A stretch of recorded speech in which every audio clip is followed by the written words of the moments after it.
Welcome to the Archway of Hope podcast. My name is Chip Wilson, and I will be your host, where we cover things from loss, grief, and providing hope for those who have lost someone too early.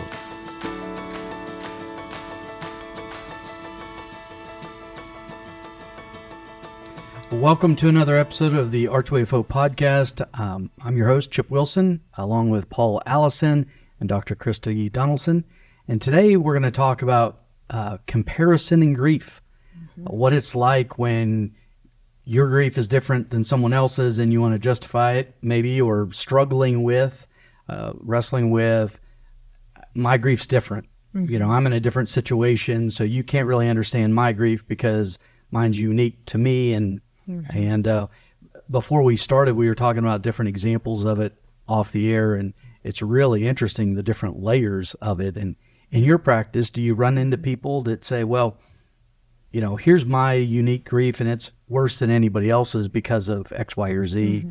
And how do you help people with that? Well, you know, your felt experience is always going to be what you know. And so everybody else is around you is going to feel like maybe not the same.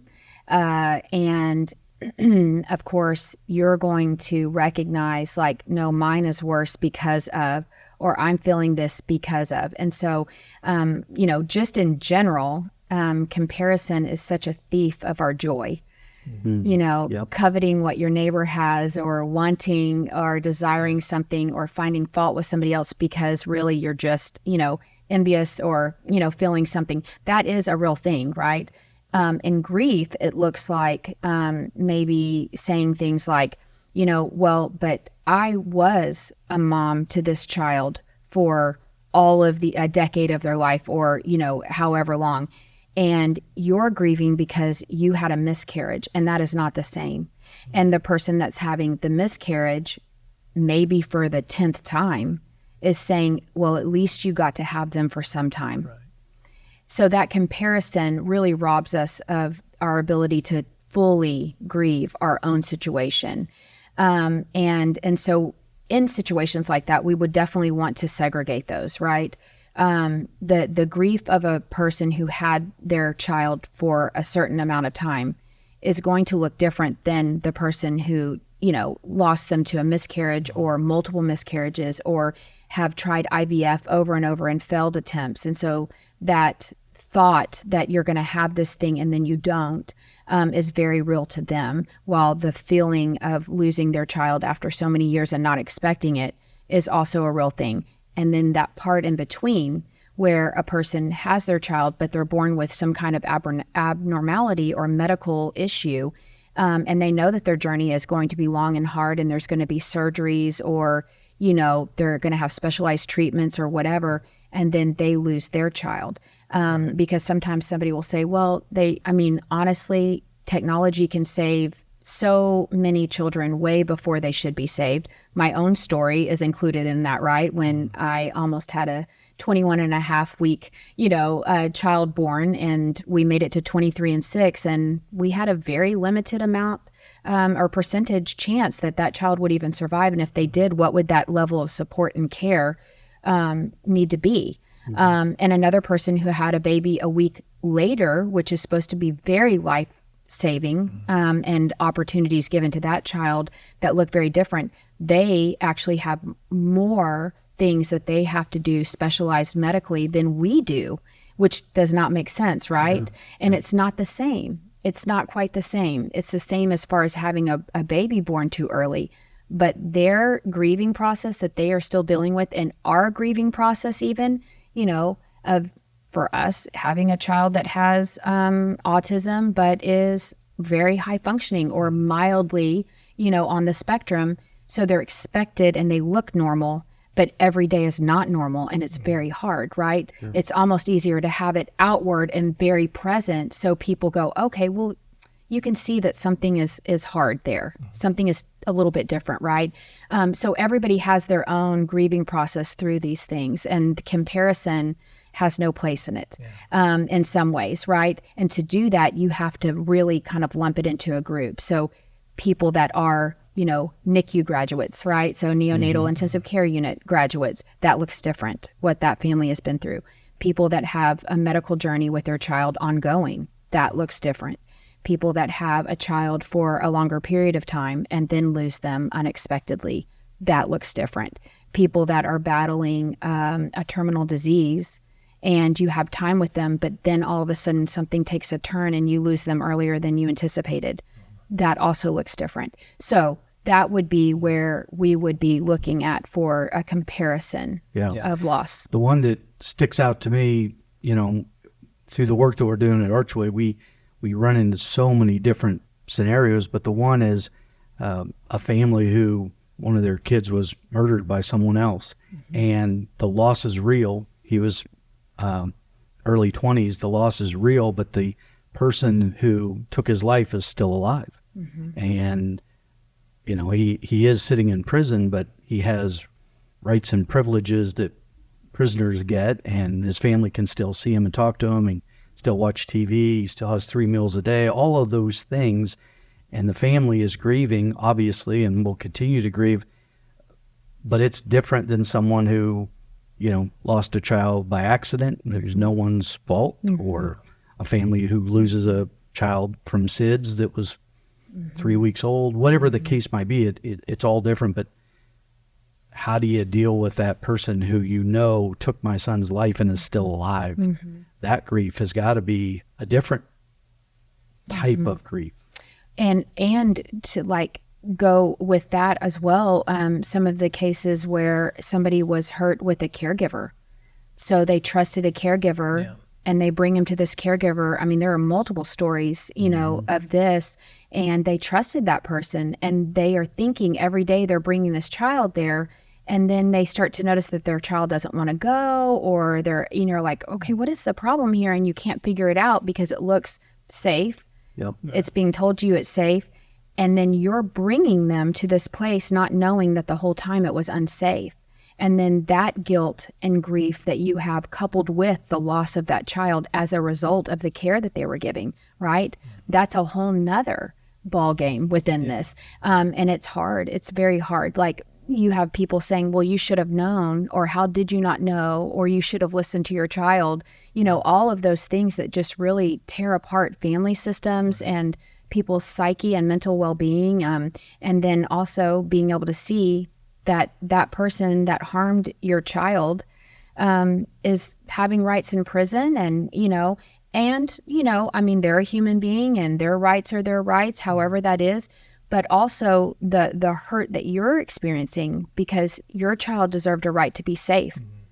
And they were not given that right. And in fact, that very person that's given the rights is the one that took the right away from your family. Sure. So it's that constant reminder, or maybe it's not constant, maybe it pops up here and there, but it's a reminder of life isn't always fair, and how do I deal with it? Well, and how do you heal from it fully when you know that that's present, that that's there, or ongoing litigation because you go to court and you have this, some of these are criminal situations, right? Yeah, absolutely. And so now it's open and exposed. So here is this very vulnerable thing, the loss of your child or a family member way too soon. So you already have that. And now you also have to have the traumatization of retelling your narrative, of hearing people make up stories or trying to defend themselves in the process, or never finding the apology that you were seeking, or even acknowledgement that, I did this, and so you're sitting there with all these questions that cannot be answered. And this is true for a lot of the situations when we lose somebody too early. There's all these questions that we have, or thoughts that we have, or desires or wishes in that moment that had been different, and they weren't, right? But it's even harder in some ways when you're looking at a person still here that was the, perpetrator, or the person that did something, or the cause of the issue. Same thing for, teens that get in a car, and one teen is driving recklessly, and the other teen is like, please stop, just let me out, or whatever. And then they get into a crash and they pass, and one of those kids, is still remaining. Yeah. And this family is grieving and also, maybe even horrified that this could have occurred. The child has to live on with that feeling, but then are they allowed to grieve it because they caused it? And so there's just so many weird and odd things in comparative grief and complicated grief with that. I heard a story just this past week when I was traveling of a mother who lost a child, again, early 20s, and it came on very quickly. He got sick and died within 3 weeks, and she couldn't figure out why. The doctors couldn't figure out why it was so aggressive. It was a form of cancer. And the only comment that the doctor said was, sometimes we see this when people have tattoos, that it's transmitted sometimes through needles and ink, because the kid didn't use drugs or anything, but he did like tattoos and he had a number. So the mother was angry at the tattoo artist because, and this is the complicated part, as we've said, everything's complicated here.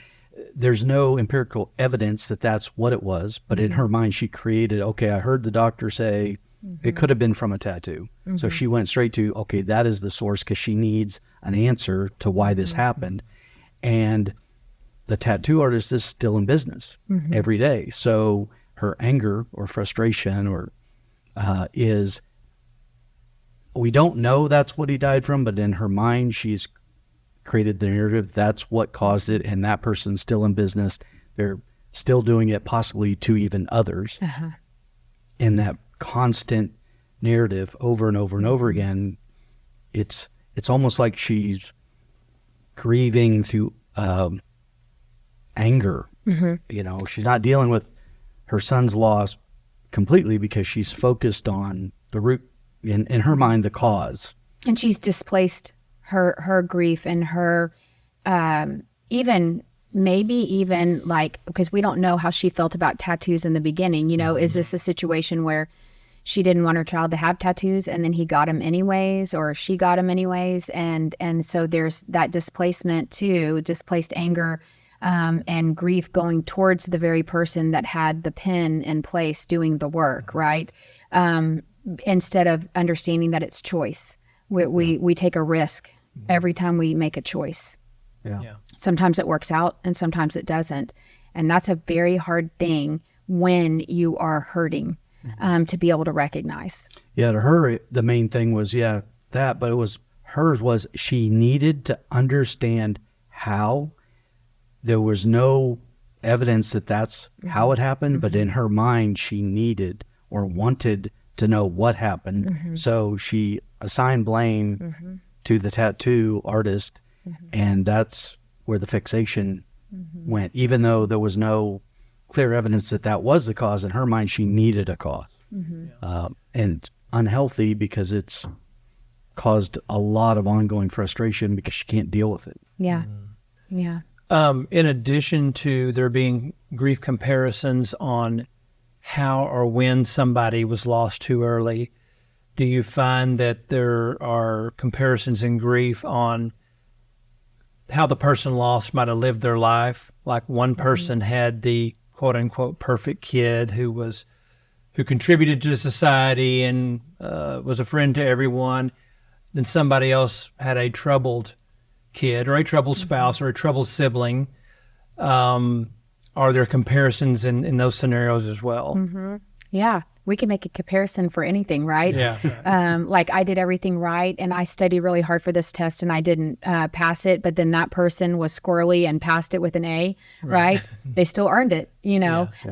And that, I think that can happen anywhere in comparison and assigning a value to something. Well, my grief is worse because of, I even remember feeling that in the NICU, like, well, my kid has more lung support than your kid, or my kid, had a major surgery, or, my kid had to stay 195 days and yours had to stay 180. Why do we do that? Right.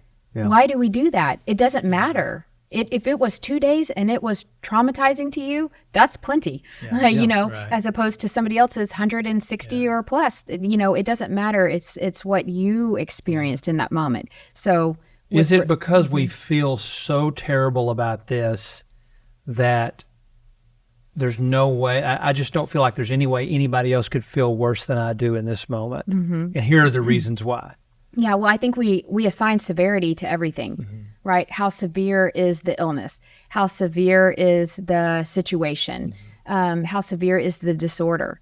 I mean, we do that with everything. Is it, a chronic situation, an acute situation? How long have they been dealing with it? And we literally, to even be able to assign in the mental health field a disorder, it has to have been so many months, years of this certain symptom or, the symptomatology or something going on with this to even be able to define it.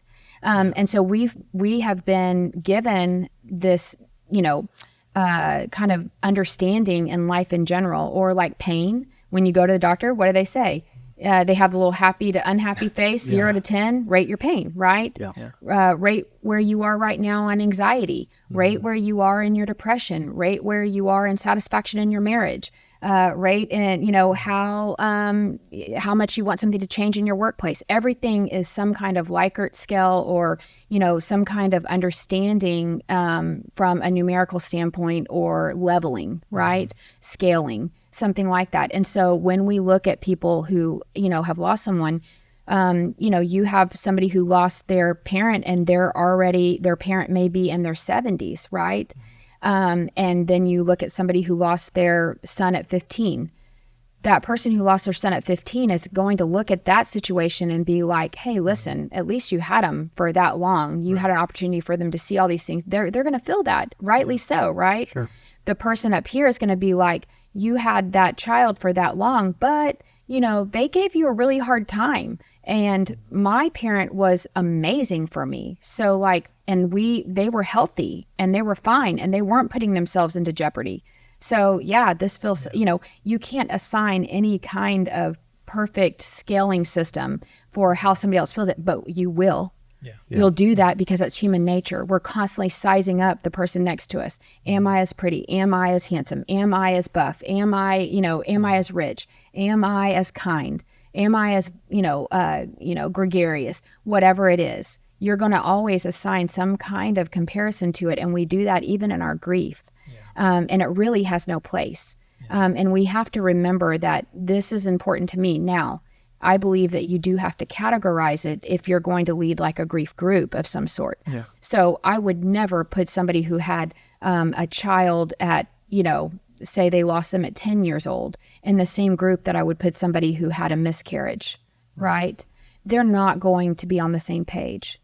They're not going to understand that, and therefore they're not going to be able to be as open to what their grief feels like, right? But if I put 6 to 15 individuals in a group that all experienced IVF or multiple miscarriages or whatever, they're going to understand each other on a different level. Or NICU moms, or people who lost teenagers, or people that lost their parent, or whatever it is. They're going to have a different understanding, and comparison is going to be lowered in those groups, and healing is going to be amped. So, well, you also have the comparison of people that feel it was their fault versus people that don't feel, on a scale of whatever, it wasn't my fault that this happened, but I'm grieving the loss of that person. Where somebody might say, if I had been a better parent, a better sibling, a better whatever, if I put in more protections, if I had done more, and they feel this huge sense of guilt, and they're struggling not only with the loss, but the guilt and the deterioration of who they saw themselves as, especially if their identity's tied up in being this awesome parent, and then something happens to the child. Now they've lost the child, and they've lost some of their own identity. Or even in relationships where a friend takes their own life, and you're like, I was just with them. I should have known that, right? I didn't figure that out. Why didn't I take the signs? I should have been able to save that or do something or do it differently. So I think that we're constantly going into those spaces of the what ifs and why, shoulda, coulda, wouldas, right?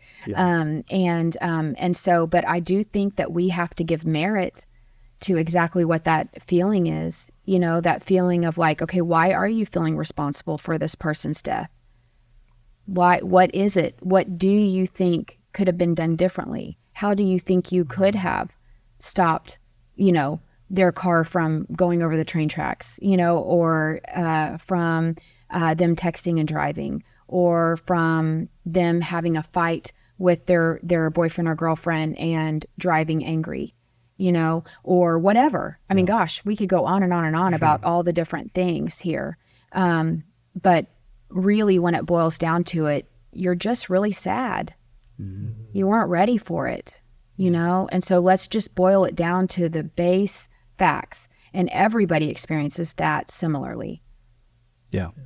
Yeah, we say it over and over again. Loss is loss, whether you live in India or, you know, North America, China. It doesn't matter where you live. If you're a parent, a sibling, a friend, loss is a universal feeling that, you know, we all feel it our own unique way. We deal with it in a unique way. And, you know, we talked about this a little bit before too, but about how different rituals of grief and death are experienced. And, you know, really in America, you know, we are just kind of expected to keep moving on.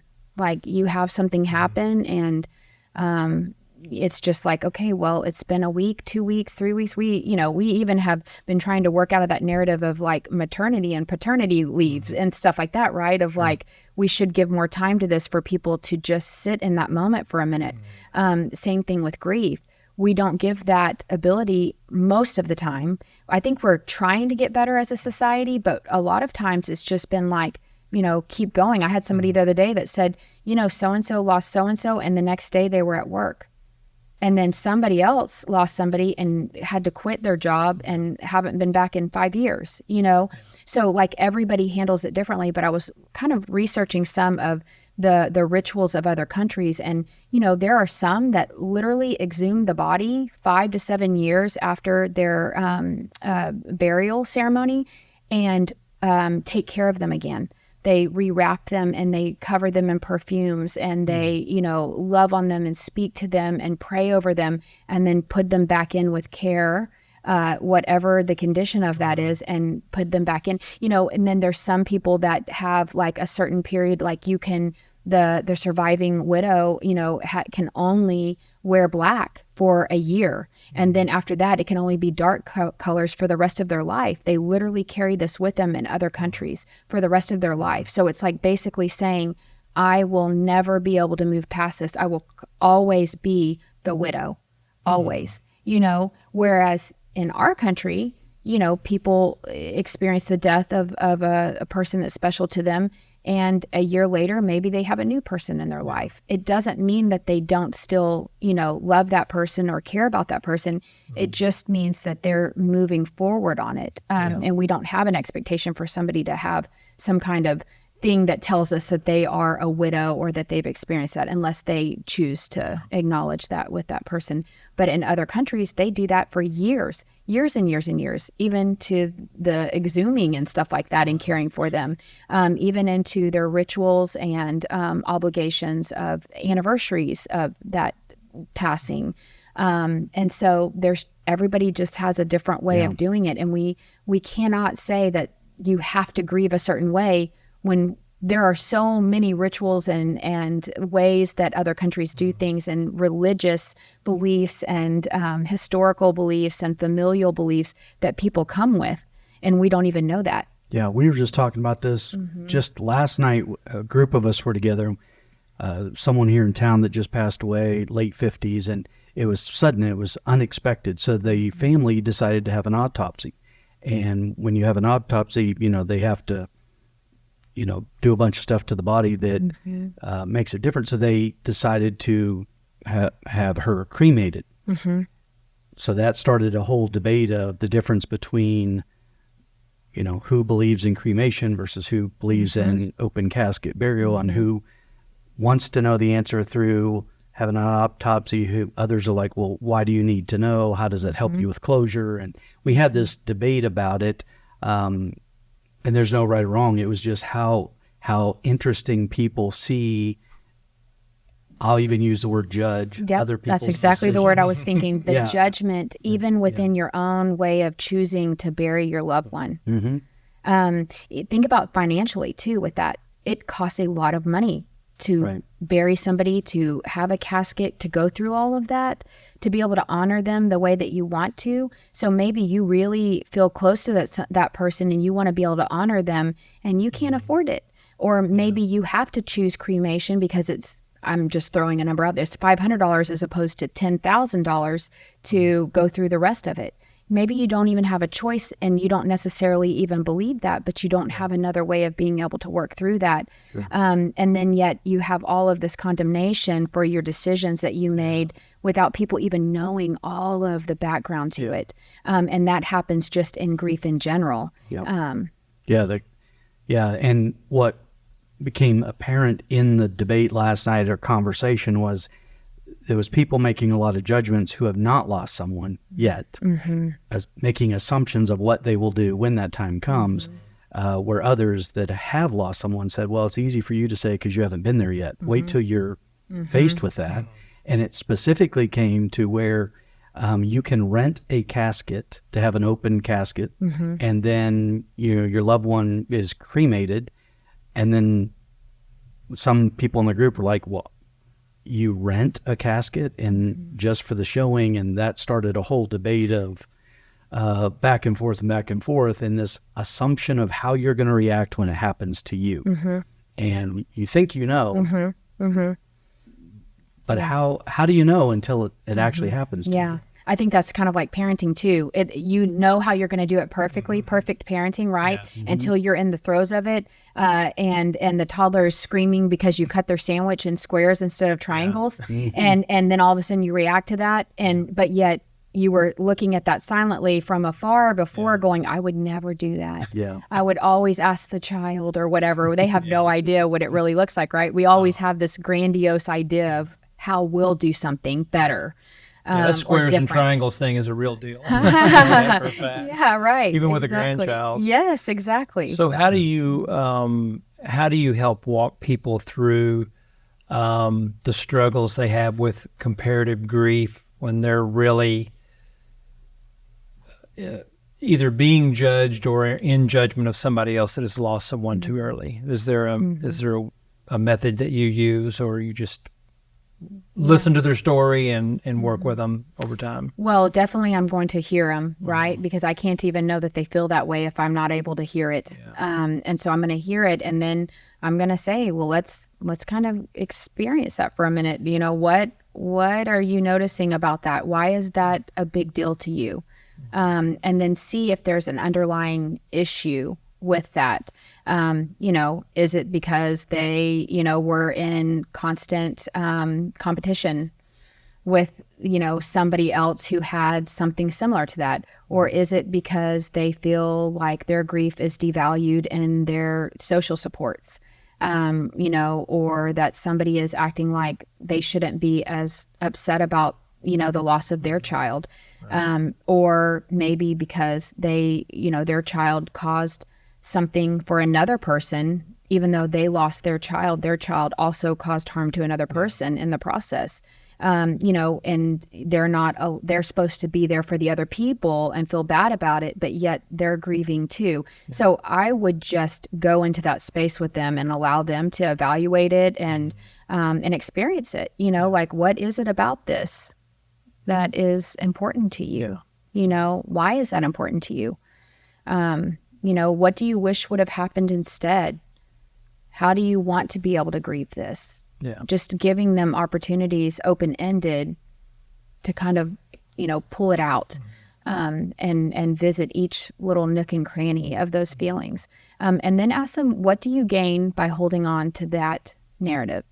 What do you gain by constantly thinking that you have, this need to grieve, and somebody else not having the right to grieve their situation, Like theirs isn't as bad as mine. Yeah, Here's all the or to reasons why compare mine's it. worse. Like what do you have to gain by comparing it? And it's okay to feel that, and it's okay to say, well, I feel like that people need to know that it feels different losing this age child than this aged child or this aged parent, as opposed to this aged parent, or, or this loss over this loss. It doesn't even have to be apples to apples, but being able to notice that I'm feeling this way, but why? Why are you feeling this way? Maybe it's because they say, well, I lost my parent when I was, 17, and that's sad, but it's not the same as losing my 17-year-old. Yeah. Right? Okay. Well, then that's a real feeling. So let's talk about that. But let's not keep it silent. Let's go into that. Let's not just keep saying, well, that's not the same. Okay. Why isn't it the same? Right? We're doing a almost like a disservice by not going into those hard places, and stating the things that might sound really terrible to say them out loud to other people, but therapeutically, you should be able to talk about all the things. Right. Yeah. So, well, comparison is something we all do, good, bad, and if we don't deal with it, figure out why we're doing it, fear-driven, motivation, whatever it is, again, unpacking all of it and figuring it out, step one, right? Trying to figure out why I'm doing what I'm doing, and if I want to change, how do I do it? What are the steps to do that? Yep. Yeah. The willingness to do the work. That's always the first starting spot. Yep. Yeah. And the work's hard. And then the willingness to stick it through. Yeah. Because and I always tell people this, speaking of the prolonged exposure retreat, I always tell them around the 5th week of this, you are going to want to hate me. You're going to want to hate the process. You're going to want to think and believe that this is not helping. It's making you worse. And if you can stick it out, by the 10th week, you're going to feel something different than that. And by the 18th, you should be feeling even better than that, at some point in there. But you have to stick it out. And it's not fun, right? Yeah. We don't want to relive those hard spaces, and we don't want to have to bring up the unspeakable, and we don't want to have to acknowledge the things that we're doing that are not serving really true healing space within us, but we're still feeling them. And that has to be resolved so that we can continue to move on. Yeah. So, yeah. Thank you for listening to today's podcast. You can like and share, would be awesome. Visit us at our website, archwayofhope.org. We're on all social channels. You can follow us there. Our intent is to share solid information with people that are needing to hear this information and provide hope for those who have lost someone too early.